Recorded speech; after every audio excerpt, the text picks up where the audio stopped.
Mikial, thanks so much for joining me today. You're a busy man. I don't know how you handle all the things you do, but we're going to get into that a little bit. Again, thanks for jumping on. Excited to tell your SMU story.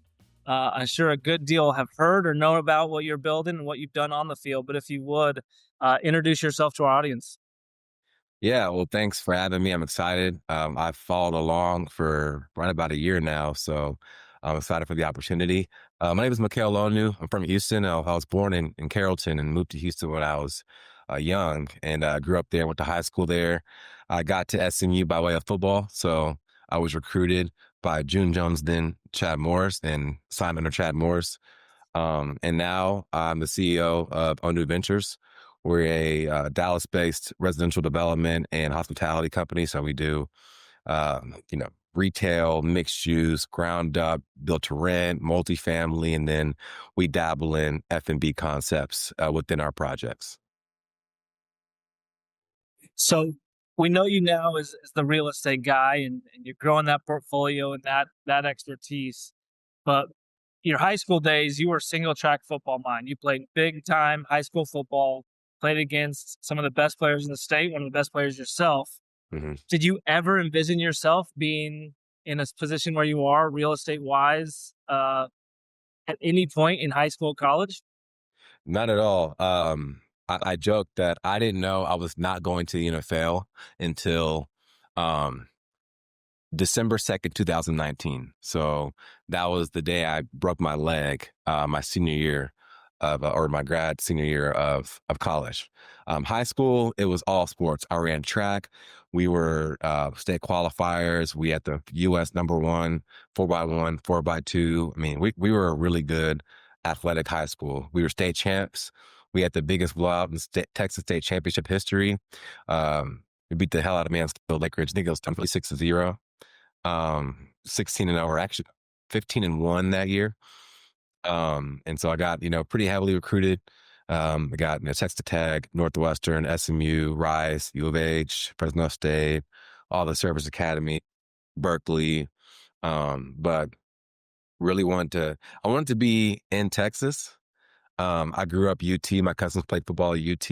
UT didn't think I was good enough. I disagreed. But I wanted to be in Texas, but I didn't want to be so close to where I was close enough for my mom to come knock on my dorm room at 11 p.m. on a Tuesday. That was what I was scared of. I grew up, I come from a big family and we're all super close, and there's not really, privacy in my family. So it's complete invasion of space anywhere you are. And so I wanted to be close enough to where they can come to my games. I can see them. They have to let me know beforehand.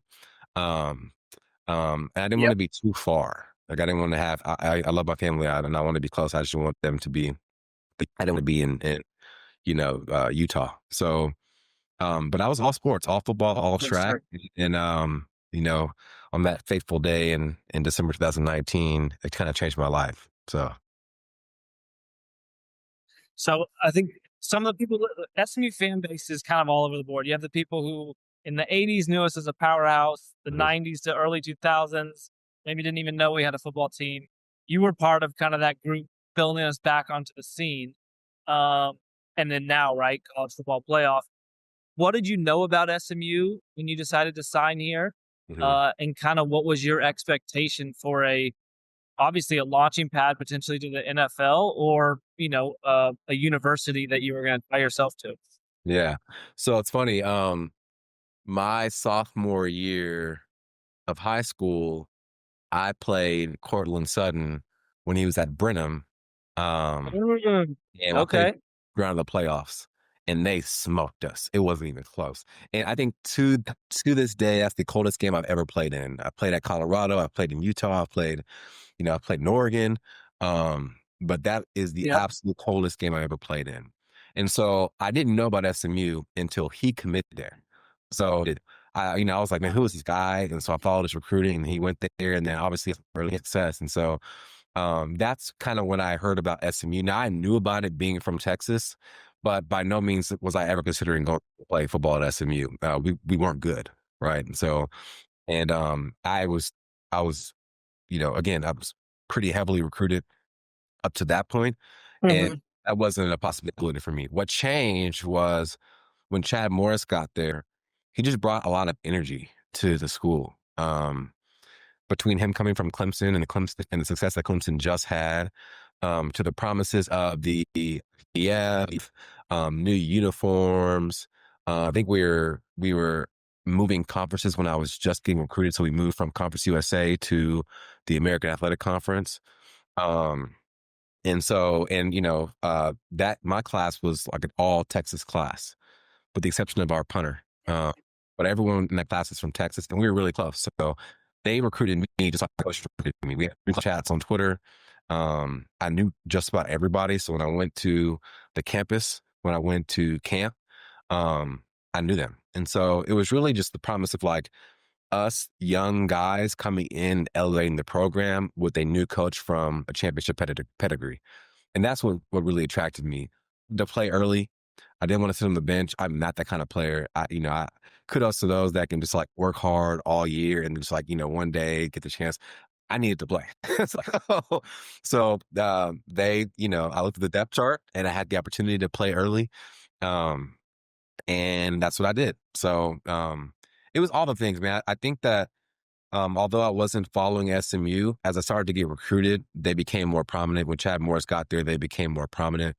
And although that first year was really rough, I think, we might have went 2-4, 2-12, 2-10.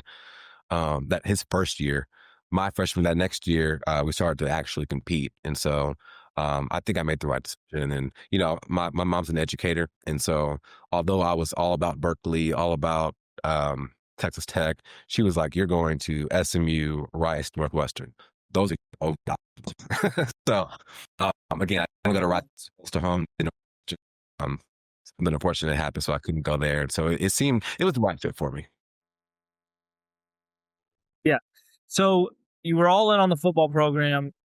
Like you mentioned, the path was building for SMU. Mhm. What did you learn about SMU that you maybe didn't know those maybe first couple semesters or years on campus that then you could also tell other, whether it's student athletes or other people who are interested maybe in SMU who don't maybe know as much? What about the campus and the school did you find fascinating or really bond with that Yeah. one was important for you, but you think also those considering SMU should consider? Well, the campus is beautiful. For starters, I mean it's gorgeous. It's amazing. And I think that it's a little bit different now for student athletes. They got all the new stuff, the new practice facility, the new stadium, the new training stables. And so like, that'll sell itself. But for me, I guess I didn't understand how connected SMU was to the greater Dallas business community. When you're a Mhm. recruit, it's which program will obviously will play early, has the coolest stuff, and will get into the NFL. Now there's another layer in there, which is Yep. who will play most. But at that time, it's those are the biggest three things. And so, um, I wasn't really concerned with Cox or Lyle or Meadows or Mhm. CEO graduated from SMU. But as I got there, and especially now after the fact, especially in Dallas, SMU's national presence is growing, but its local presence is, I mean, it's everything. I mean, I liken saying that that you're an SMU grad in Dallas to saying that you're a Harvard grad basically anywhere else. I mean, Yep. being able to say that you're an SMU business grad, Cox grad, really can start a conversation or get you in the door here. And so, young student athletes and students in general, maybe don't think that far, but I would definitely say, if you're planning on building a career in a fast growing metroplex like DFW, um, you'll be set if you do the right things at college. If you're in college, if you network, if you meet, you talk to the right people, you immerse yourself into the community and the culture of it, and you work hard and make it a point to set yourself up for post grad. So to that point, I mean, for those who don't know, successful career on the football field for you, like you mentioned, it was up until almost that last chance we talked about. Like your injury happened right as you were going to potential draft combine, all these things. So the timing could have been worse. That's the ultimate story of like how do you set yourself up for these things that might happen in athletics that Right. you can't really control. what did you do at SMU that you think helped you kind of allow yourself to pivot quickly? And then what advice do you have for those athletes like you who are, you know, have all the prerequisites to go play at the next level, but sometimes there are just these factors that you can't control that kind of hinder those dreams to make sure they're successful as well. Yeah, well, I think I was always curious at SMU, and because I didn't really grow up talking about money, and grow up, talking about the different um, business opportunities post grad. I grew up NFL. Like that's what I talked about with my family was I'm going to do this. I Yep. always had a backup plan, but you don't ever actually have a backup plan. You have a worst case scenario. And so I didn't plan for that. What happened for me is when I got to SMU, I was actually in Lyle and Lisa Rollins, shout out to Miss Lisa. She got me to switch She's the to best. Cox. And she told me, I'll never forget the conversation. She was like, "Hey, I don't know you at all. You just got here. Um, you seem to be a very intelligent individual. But I'll just let you know that, it's really hard to study engineering and play football here. And I know you're a good player. However, you can do that, but that's going to be difficult. There's a business school here that you have to have 3.5 GPA in that will set you up for life if and when you complete it." And asked her, what are people making when they graduate? She told me, I said, I'm in. And so, I switched to Cox, and that's really where the curiosity started. I never grew up thinking about investment banking. I didn't know what that was until I got to SMU. Finance, didn't know what that was. Wealth management, didn't know what it was. But I was thrown into these situations where that's all everyone talked about. All of my friends, I was in a fraternity, so all of my friends talked about it. Um, Obviously, our classes are geared towards investment banking or corporate finance, not necessarily wealth management as much, but Yeah. definitely corporate finance and investment banking. And so I'm just kind of like a fish out of water in these classes. I have no idea what this is supposed to do for my actual career.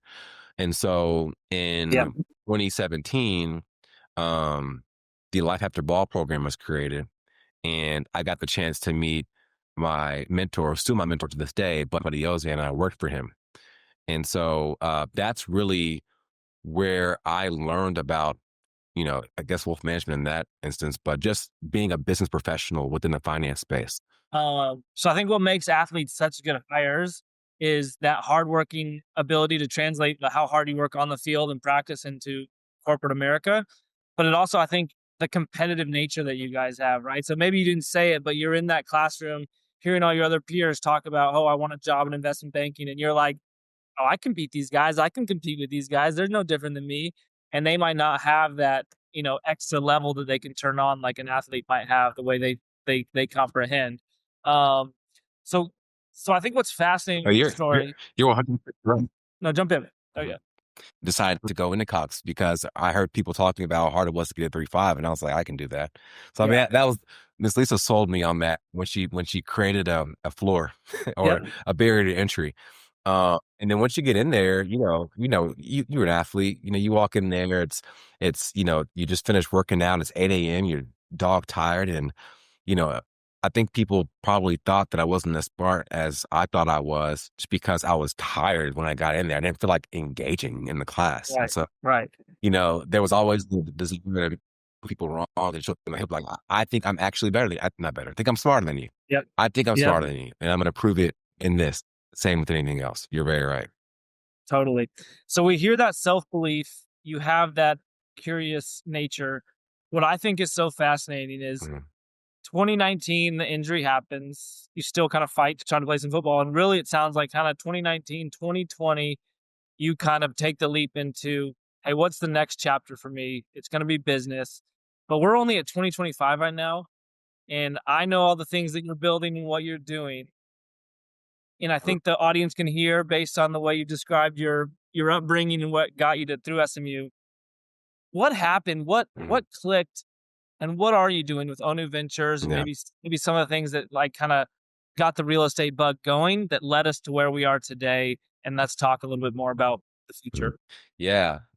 So I think it's important to note that I didn't even know you could buy a home for profit until 2019 Right. or 2018. Sorry. I didn't take a single real estate course while I was at SMU. I thought about changing to real estate finance because they require less hours, and I was trying to graduate early, which is, I'll come back to that. It's really important. But I never took a real estate course. We'll spread the word, absolutely, and we're going to partner with you guys on bringing some of our events to your spaces. So that'll be a great way to highlight, show it to our audience and our alumni. So, Mikial, thank you again. We'll be catching up with you soon, as I'm sure every new year brings a new chapter in development for you guys. But thanks again, and talk to you soon. Thank you to our incredible sponsors, Security National Bank, Hilltop Property Tax, Mignon Steakhouse, Sound of a Rose podcast, and the SMU Cox School of Business for making this all possible.